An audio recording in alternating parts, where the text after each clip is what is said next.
বলো, মুখে একটু বলো। ভালো ভালো ভারবোল ভারবোল ডাল দেন কমেন্ট করে দিয়ে দিবেন।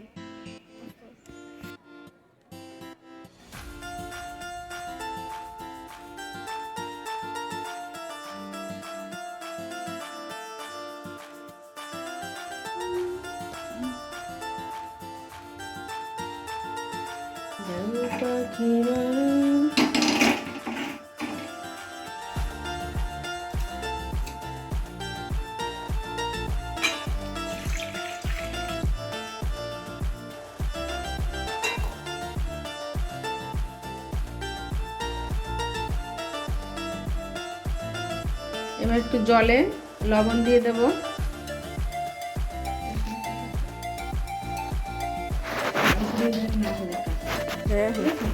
তোমরা চাইলে শুধু চালের গুঁড়ি দিয়েও করতে পারো, সুজি না দিয়ে। তবে আমি এখানে সুজি আর চালের গুঁড়ি দুটো মিশিয়ে করব। তারপর সুজিটা দিয়ে নিলাম। এবার এর সঙ্গে এবার একটু চালের গুঁড়ো দিয়ে দেবো, দুটো একসঙ্গে সুন্দর করে মেখে নেবো।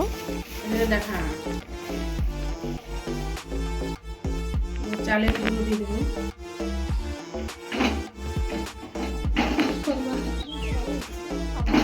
দেখতে থাকো কি করি। এখন তো বলবো না, এরকম সুন্দর নাড়তে নাড়তে নাড়তে নাড়তে পুরো একটা ডো তৈরি হয়ে যাবে।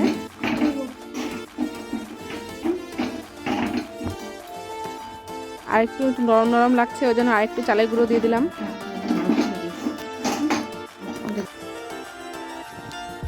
তো দেখো, এটাকে আমি নামিয়ে নিয়েছি। এটাকে গরম থাকতে থাকতেই মাখতে হবে, ঠান্ডা হয়ে গেলে আর মাখা যাবে না। তো দেখো আমার কি সুন্দর হয়ে গেছে, মাখাটা একদম সফট হয়ে গেছে। দেখো তোমরা এরকম গরম গরম মাখবে, ঠান্ডা হয়ে গেলে কিন্তু মাখতে পারবে না। তো মাখা হয়ে গেছে। এবার আমি একটা কাপড় নিয়ে নিয়েছি ভিজিয়ে, ওই ভেজা কাপড়টা এর উপরে দিয়ে দেবো, যাতে ওপরটা না শুকিয়ে যায় তার জন্য। তো এভাবে আমি প্রায় আধ ঘন্টা রেখে দেবো।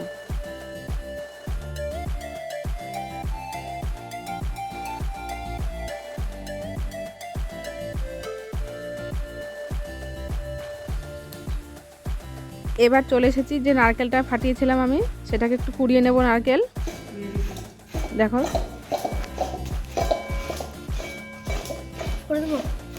আমার নারকেলটা কোরানো হয়ে গেলে আমি সকালবেলা যে দুধটা জাল দিয়ে রেখেছিলাম, দুধ পুলি যে দুধটাতে করব, সেই দুধটা একটা সর পড়েছে, সেই সরটা একটু সামান্য একটু দুধ আমি ওই নারকেল কোড়ার মধ্যে দিয়ে দেব।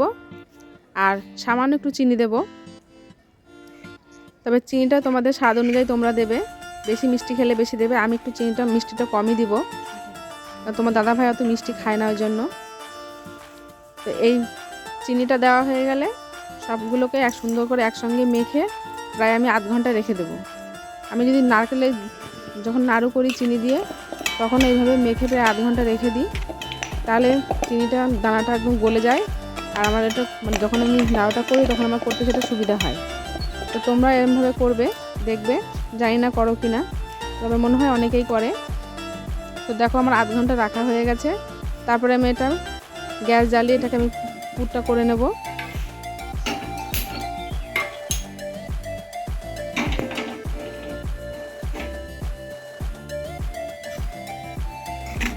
উনুনের হাইটা খুব বেশি জোরে দিলে হবে না, তাহলে কালারটা পুরো লাল হয়ে যাবে।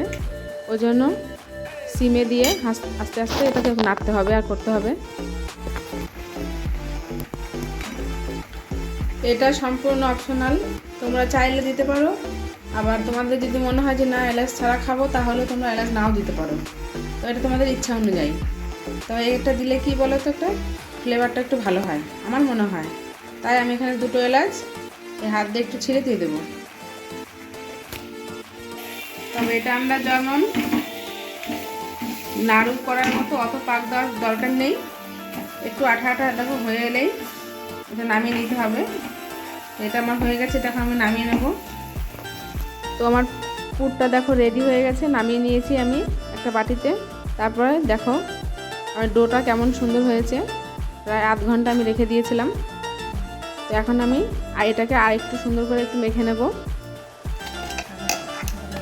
মেখে নিয়ে তারপরে তোমাদেরকে আমি একটা একটা করে পুরি পিঠা করে দেখাচ্ছি, দেখো। তবে আমি এই পিঠেগুলো সব হাতেই করব, ডিজাইনটা তোমরা অনেকে সাথে করো। দেখো আমি কেমন সুন্দর করে এগুলো বানাচ্ছি। তবে আমি সবগুলো কিন্তু হাতেই করব বললাম। তোমরা কিভাবে করো আমাকে কমেন্টে অবশ্যই জানাবে। তো আজকের দিনটা বন্ধুরা খুব মিস করছি। যখন আমরা ছোট ছিলাম তখন এই সারা ভার্বল করে বেড়াতাম, দিয়ে পিকনিক করতাম। তো দেখো এইভাবে পুরো খোলটা তৈরি করে নিতে হয় একদম পাতলা করে। তারপরে ওর মধ্যে পুরটা দিয়ে মুখটা আটকে সিল করে আর কি ডিজাইনটা করে নিতে হবে। তবে তোমরা তোমাদের পছন্দ মতো ডিজাইনটা করবে, ডিজাইনটা নাও করতে পারো।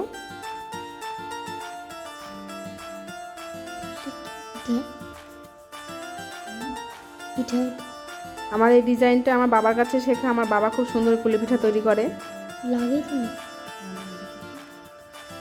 কালকে পিকনিক করতে যাব, তোমাদের সঙ্গে সেই পিকনিকটাও আমি শেয়ার করব, তোমাদের দেখাবো পিকনিকে গিয়ে কি কি করছি আমি।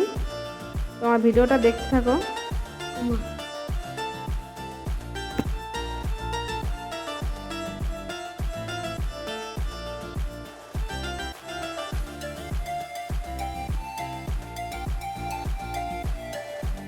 এই একটা একটা করে এভাবেই আমি সমস্ত পিঠেগুলো করে নেব। দেখো তোমাদেরকে একটা করে দেখালাম আমি। সুন্দর লাগছে না বন্ধুরা দেখতে?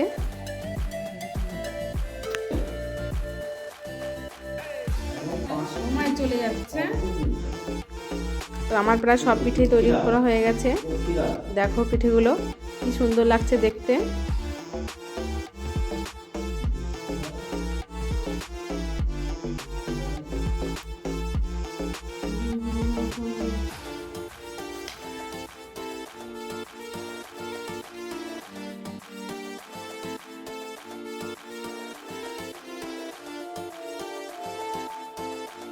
দেখো আমার সব পিঠে হয়ে গেছে। এবার চলে এসেছি উনুন ধরাতে। গ্যাস ধরিয়ে নিয়েছি। দেখো দুধ বসিয়ে দিয়েছি। তবে দুধটা আমার আগেই জ্বালানো ছিল, এখন আরেকটু জ্বালিয়ে কমিয়ে নেব। তবে তোমরা এখানে চাইলে আমুল দুধ দিতে পারো, তবে আমি এখানে আমুল দুধটা দিচ্ছি না। আমার দুধটা দেখো প্রায় হয়ে গেছে। এবার আমি দিয়ে দেবো গুড়, খেজুর গুড়। দেখো তোমার দাদা ভাই দিচ্ছে গুড়, দিচ্ছে গুড়। আমি করছি ওই দেখে আবার ও এলো, ওই জন্য আমি বললাম তুমি করো, ওই জন্য ও করছে। দেখো অল্প দিয়েছি মনে হয়, একটু দাও না, একটু কালারটা হোক। গুড়টা দিয়ে আরেকটু সুন্দর করে নাড়িয়ে নেব। আর একটু হবে তারপরে পিঠেগুলো দেব। তবে গুড়টা যখন তোমরা দেবে তখন গ্যাসটা একদম বন্ধ করে দুধটা একটু ঠান্ডা করে দেবে, তা না হলে দুধটা ফেটে যাওয়ার সম্ভাবনা থাকে। তো দেখো দুধ আমার হয়ে গেছে। এবার আমি সব পিঠেগুলো এক এক করে দিয়ে দেব। তাড়াহুড়ো করে সব একসঙ্গে দিলে হবে না, ভেঙে যেতে পারে।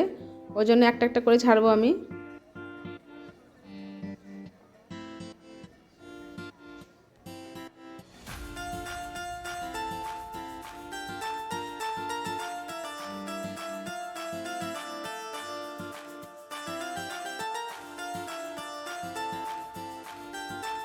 এক এক করে প্রায় আমার সব পিঠে দেওয়া হয়ে গেছে। এবার পিঠেগুলো দিয়ে আর একটু জাল দেবো, একটু ফুটিয়ে নেব। তবে খুব হালকা করে নাড়তে হবে, খুব জোরে জোরে নাড়লে পিঠেগুলো ভেঙে যাওয়ার সম্ভাবনা থাকবে।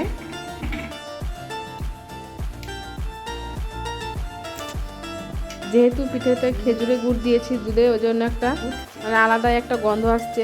শীতের দিনে এটাই পিঠে সবসময় করে খাওয়া হয়, কিন্তু খেজুর গুড়টা পাওয়া যায় না। খেজুরের গুড় দিলে পিঠের স্বাদটা একটা অন্যরকম, আরও টেস্টটা আরও বেশি হয়ে যায়। তো দেখো পিঠে হয়ে গেছে আমার, আমি নামিয়ে নিয়েছি। তোমাদেরকে একটা দেখাচ্ছি পিঠেগুলো কত সুন্দর হয়েছে, একদম নরম। তো যাই হোক, আমার ভিডিওটা কেমন লাগলো, যদি ভালো লাগে তাহলে অবশ্যই একটা লাইক করবে, কমেন্ট করবে, শেয়ার করবে, আর সাবস্ক্রাইব করতে ভুলো না। দেখো আমি ছেলেকে খাইয়ে দিচ্ছি। এবার ছেলে দেখেই বলছে একটু দাও আমাকে। তো সবাই খুব ভালো থেকো, সুস্থ থেকো, আর আমার এরকম ভিডিও দেখতে থাকো। দেখা হচ্ছে পরবর্তী অন্য কোনো ভিডিওতে। সকলকে গুড নাইট, টাটা।